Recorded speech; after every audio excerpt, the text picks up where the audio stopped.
नमस्कार दोस्तों, आप सभी का मेरे यूट्यूब चैनल पर स्वागत है। I hope you are doing well. So today our topic is homeostasis, chapter number 4। Homeostasis का सिर्फ 2 ही क्वेश्चन बन सकते हैं, इससे ज़्यादा क्वेश्चन नहीं बनते हैं और बार बार है ना 1-2 ही क्वेश्चन रिपीट होते हैं इस चैप्टर से, इतने ज़्यादा नहीं होते हैं। तो हम सिर्फ जो इम्पोर्टेंट है पॉइंट्स हैं वही हम कवर करेंगे इस चैप्टर का। तो होम्यो एंड स्टेसिस, ठीक है, इनको हाफ हाफ कर लो। Homeo means same and stasis means standing, ठीक है। Homeo means same and stasis means standing. Importance of internal environment was notify the great biologist, ये century Claude Bernard. He enlightened the fact that multicellular organisms including man live in a perfectly organized and control। Homeostasis का perfectly जो mean है वो क्या है कि control internal environment, जो हमारा बॉडी का इन्वायरमेंट होता है उसको कंट्रोल करके रखना, उसको बोला जाता है मिलियो इंटीरियर। जो MBBS के स्टूडेंट हैं उनके एग्ज़ाम में, ऑब्जेक्टिव एग्ज़ाम में ये आ सकता है कि होम्योस्टेटिस को कौन से बायोलॉजिस्ट ने नोटिफाई किया था। वो था क्लूड बर्नार्ड। और कंट्रोल इंटरनल इन्वायरमेंट को हम क्या कहते हैं, मिलियो इंटीरियर। ये सेकंड क्वेश्चन और ये थर्ड क्वेश्चन, ठीक है। पहला क्वेश्चन तो ये पूछ सकते हैं कि होम्योस्टेटिस, व्हाट इज़ होम्योस्टेसिस। तो control internal environment. Second question, notify by great biologist Claude Bernard. और जो कंट्रोल इंटरनल इन्वायरमेंट, जैसे होम्योस्टेसिस को दूसरा और क्या नाम, किस नाम से बुलाते हैं, मिलियो बर्ना इंटीरियर।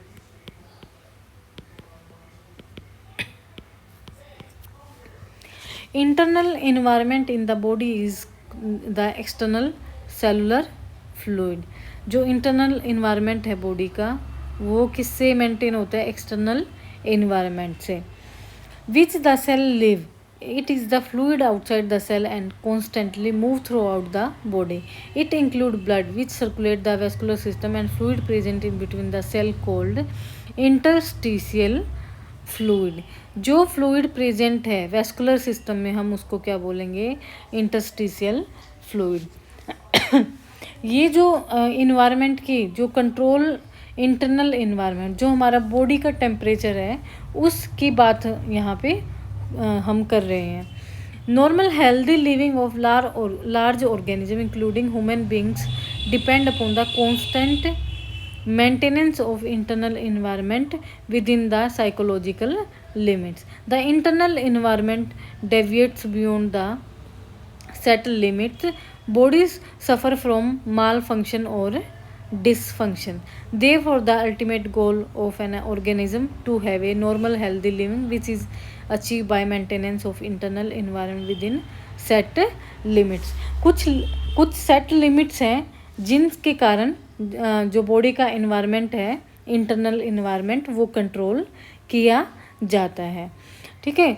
वो किस किस से किया जाता है कि देखो, एक तो है डिटेक्टर होते हैं और सेंसर होते हैं। Body is provided with appropriate detector and sensor which are recognize the deviation. These detectors sense the deviation and alert the integrating center। अब आप फोर्थ क्वेश्चन यहाँ पे ये बनता है आपका कि जो होम्योस्टेसिस है वो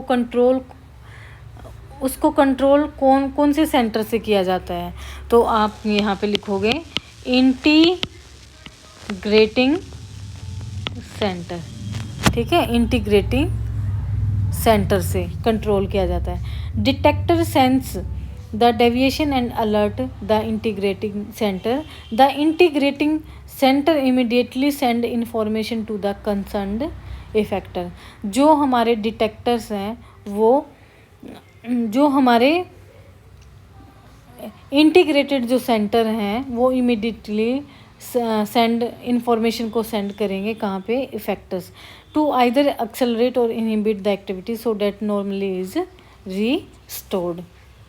अब करते हैं कि कौन कौन से हमारे फैक्टर्स हैं जो बॉडी को, इंटरनल बॉडी टेम्परेचर को कंट्रोल करते हैं, इन्वायरमेंट को कंट्रोल करते हैं। सबसे पहला है first pH of extracellular fluid और extracellular fluid decrease in pH. अगर पीएच डिक्रीज हो जाता है तो क्या होता है, एसिडोसिस। और जब पीएच इंक्रीज होता है तो क्या होता है, alkalosis. Most important question number 4। The tissue markedly, the respiratory system, blood and kidney help in regulation of pH। ठीक है, अब नेक्स्ट करते हैं, जो body temperature must be maintain at 370.5 degree Celsius. Question number 4 कि बॉडी का temperature, normal temperature कितना होता है, 37.5 डिग्री सेल्सियस। इंक्रीज और decrease in temperature alert the metabolic activities of the cell. अब ये कहना चाह रहा है कि जो बॉडी का जो टेम्परेचर होता है वो किसके ऊपर डिपेंड करता है, वो हमारी बॉडी की मेटाबॉलिक जो एक्टिविटीज़ होती हैं। मेटाबॉलिक एक्टिविटीज़ क्योंकि क्या क्या होती हैं, जैसे कि बॉडी के अंदर डाइजेशन सिस्टम होना, डाइजेस्ट होना, न्यूट्रिएंट का किस टाइप के, मैनी टाइप्स के न्यूट्रिएंट्स ईट करना, या फिर ज़्यादा ठंडे मौसम में रहना, वेदर में, या कोई गर्म मौसम में रहना। मतलब जो ये अलग अलग जो फैक्टर्स हैं वे इफेक्टेड करते हैं हमारी बॉडी के होम्योस्टेसिस को। एडुकेट अमाउंट में nutrients are essential for various activity of the cell and growth of the tissue. तो ये आप सिंपल आप एक बार पढ़ लेना, वैसे ज़रूरत नहीं है इसको पढ़ने की इतना, और इतना इम्पोर्टेंट भी नहीं है। और लास्ट देख लेते हैं, central nervous system which include brain and spinal cord also play an important role in the homeostasis. बस आपको सबसे पहले ये पता होना चाहिए कि होम्योस्टेसिस क्या है। तो ये क्या है, ये कंट्रोल इंटरनल एनवायरनमेंट। अब करते हैं कंपोनेंट ऑफ होम्योस्टेटिक सिस्टम, जो अभी हमने पीछे पढ़ा था, सेंसर और डिटेक्टर, जो कि recognise the deviation, transmission of message to a control centre. और ये कंट्रोल सेंटर कौन सा है, integrating centre. Transmission of information from the control centre to the effector for correcting the deviation. Transmission of the message or information may be an electrical process in the form of impulses through nerve or chemical process mainly in the from hormones through blood and body fluid. Effector which correct the deviation. तो इसमें से कोई भी questions नहीं बनेंगे आपके, बस मैं जस्ट आपको बता रही हूँ, क्योंकि हम अगर बुक पढ़ रहे हैं तो जो कोर्स वाले बच्चे हैं उनको भी हम पढ़ा रहे हैं साथ के साथ, इसलिए मैं ये थोड़ा थोड़ा और ज़्यादा पढ़ा रही हूँ। पर फिर भी आपको पता होना चाहिए, अगर कई बार आ जाता है सेंसर और डिटेक्टर होम्योस्टेटिस के अगर क्वेश्चन में, अगर एग्जामिनर को टफ़ क्वेश्चन बनाना होगा तो वो सिंपल ना दे के ये टफ़ यूज़ कर सकता है। सेंसर और डिटेक्टर, कंट्रोल सेंटर भी यूज़ कर सकता है और इफेक्टर भी यूज़ कर सकता है। अब कर लेते हैं बात mechanism of action of homeostasis system. Homeostasis static mechanism in the body is responsible for maintaining the normalcy of various body system. There is any change in behavior pattern for any system, the effector bring back the normalcy either by inhibiting and reversing the change or by supporting and accelerating the change depending upon requirement of the situation. This is achieved by means of feedback signals। ठीक है, तो हमारे to type के feedback हैं, एक positive feedback और एक negative feedback. अब देख लेते हैं कि पॉजिटिव फीडबैक कब रिलीज होता है और नेगेटिव फीडबैक कब रिलीज होता है। So feedback is a process, जो फीडबैक है ये एक प्रोसेस है which proportion of output signal of a system is pass, output जो सिग्नल है of a system is passed back to the input. This is done more often intentionally in order to control the behaviour pattern of the system. Whenever any change occurs, system receive and react to of two types of feedback, negative feedback and positive feedback. अब negative feedback में क्या होगा?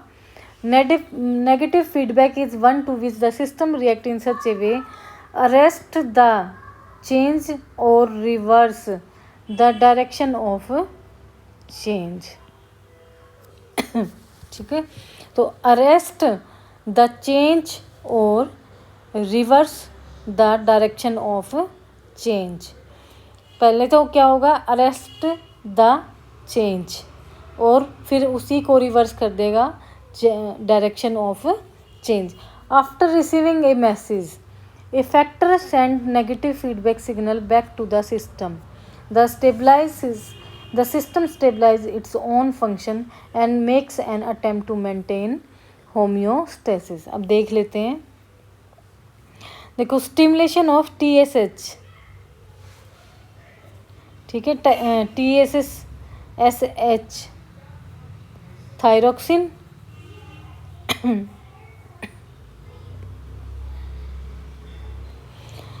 सबसे पहले जब stimulate होगा TSH secretion तो क्या होगा? इंक्रीज सिक्रेशन ऑफ थायरोक्सिन, फिर नॉर्मल लेवल ऑफ थायरोक्सिन हो जाएगा, फिर decrease secretion normal level of thyroxine. And इस यहाँ से देख लेते हैं कि no deviation, normal level of thyroxine है, फिर इंक्रीज सिक्रेशन ऑफ थायरोक्सिन, फिर inhibit of total TSH secretion, फिर डिक्रीज सिक्रेशन ऑफ थायरोक्सिन.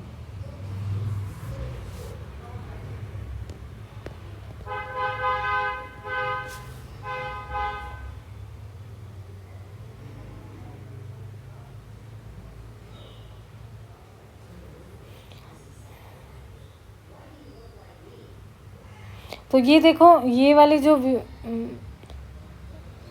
इस तरीके से चलता है हाफ हाफ.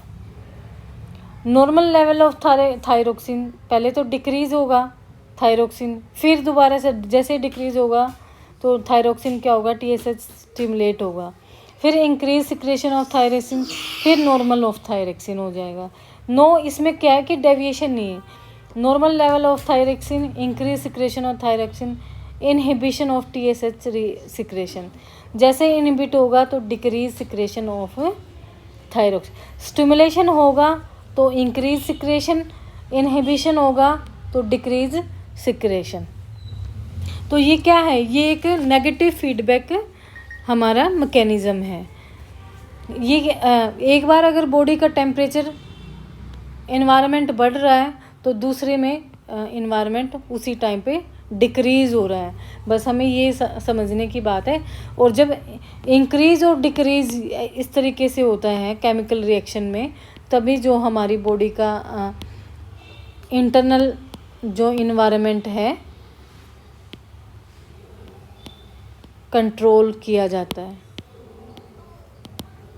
कंट्रोल होता है. ठीक है, बस यही देखना है कि नॉर्मल लेवल पे कोई भी केमिकल है, नॉर्मल लेवल पे ये थायरोक्सिन सिक्रेशन है, ये पहले डिक्रीज़ हो रहा है, फिर स्टिमुलेशन हो रहा है, फिर इंक्रीज़ हो रहा है, फिर नॉर्मल हो रहा है, फिर नॉर्मल लेवल से थायरोक्सिन इंक्रीज़ थायरोक्सिन हो रहा है, फिर इनहिबिशन और TSH, और फिर वो डिक्रीज़ हो रहा है. तो जब कोई इंक्रीज़ डिक्रीज़ होता है तभी एक बॉडी का टेम्परेचर मेंटेन रहता है.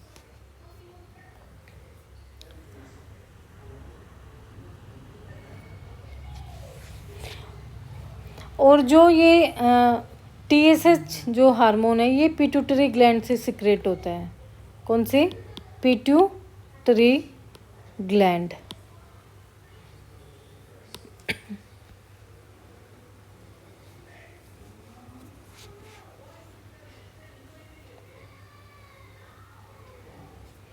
अब करते हैं हम positive feedback. Positive feedback mechanism में क्या होगा? पार्चुरेशन. क्या है? पार्चुरेशन. अब देख लेते हैं ऑनसेट ऑफ लेबर. ठीक है। कॉन्ट्रैक्शन होगी पहले, जैसे ही लेडी फीमेल लेबर के लिए जाती है तो जो उसका यूट्रस है वो कॉन्ट्रैक्ट होता है। फिर मूवमेंट ऑफ फीटस, फिर फीटस की क्या होती है, मूवमेंट होती है इनटू सर्विक्स में। फिर डायलेशन होता है सर्विक्स का, ओपनिंग होना। डायलेशन मीन्स फैल जाना, ठीक है। और कॉन्ट्रैक्शन मीन्स सिकुड़ जाना, कंस्ट्रिक्शन मीन्स सिकुड़ना। तो यहाँ पे डायलेशन हो रही है।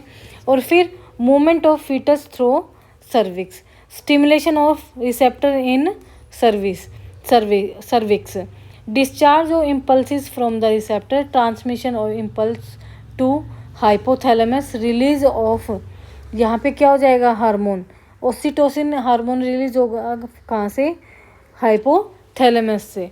तो ये क्या है, ये एक पॉजिटिव फीडबैक है, ठीक है। और भी एक एग्जांपल देख लेते हैं पॉजिटिव फीडबैक का। Injury to blood vessel and bleeding, ठीक है। जब इंजरी होती है किसी को XYZ, blood vessels and bleeding, जैसे ही कट लगता है तो ब्लीडिंग शुरू हो जाती है। तो वहाँ पे क्या बनने लग जाता है, formation of prothrombin activator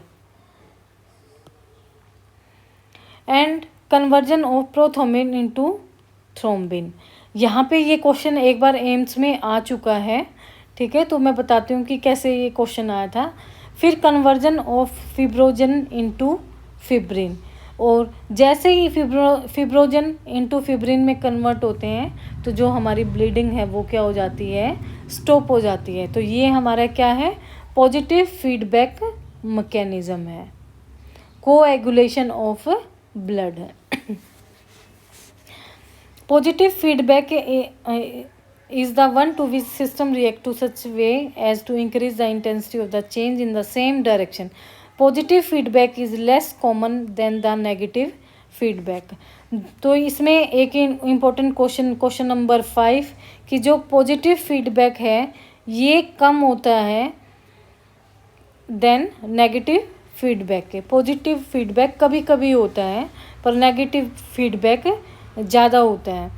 positive feedback occurs during the blood clotting is necessary to arrest bleeding during injury, it occur in 3 stage. तो क्वेश्चन आपका क्वेश्चन नंबर 6 बनता है कि प्रोथ्रोम्बिन कन्वर्टेड इनटू, किस में कन्वर्ट होगा प्रोथ्रोम्बिन, कन्वर्जन इनटू थ्रोम्बिन में, conversion फिब्रोजन converted into fibrin में। ये 3 चीज़ें आप जरूर कर लें, ये 2 क्वेश्चन याद हो जाए कर लेना कि प्रोथ्रोम्बिन, एम्स दिल्ली में ये क्वेश्चन आ चुका है।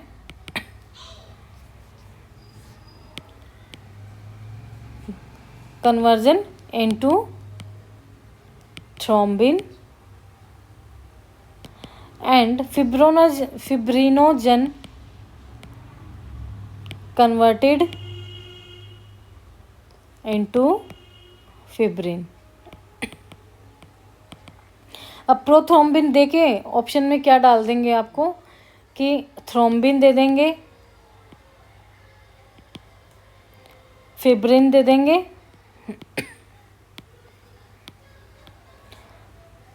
थ्रोम्बोजेनेसिस दे देंगे,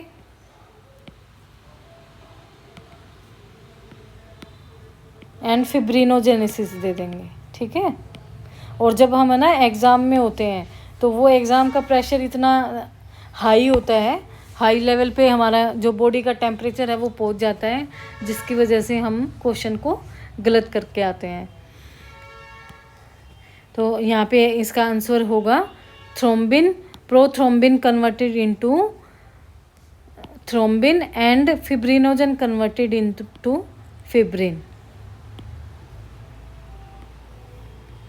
सो आज का जो हमारा ये टॉपिक है homeostasis. So homeostasis is control internal environment. So जाते जाते वीडियो को लाइक कर देना, सब्सक्राइब कर देना और ज़्यादा से ज़्यादा शेयर भी कर देना। और आप लोग है ना लाइक नहीं कर रहे हैं वीडियो, अगर वीडियो को लाइक नहीं करेंगे तो मुझे मोटिवेशन कहाँ से मिलेगा, मैं कैसे आपके लिए MCQ निकाल पाऊँगी जो प्रीवियस एग्ज़ाम के प्रीवियस पेपर में आ चुके हैं। सो प्लीज़ वीडियो को लाइक, सब्सक्राइब एंड शेयर करना न भूलें।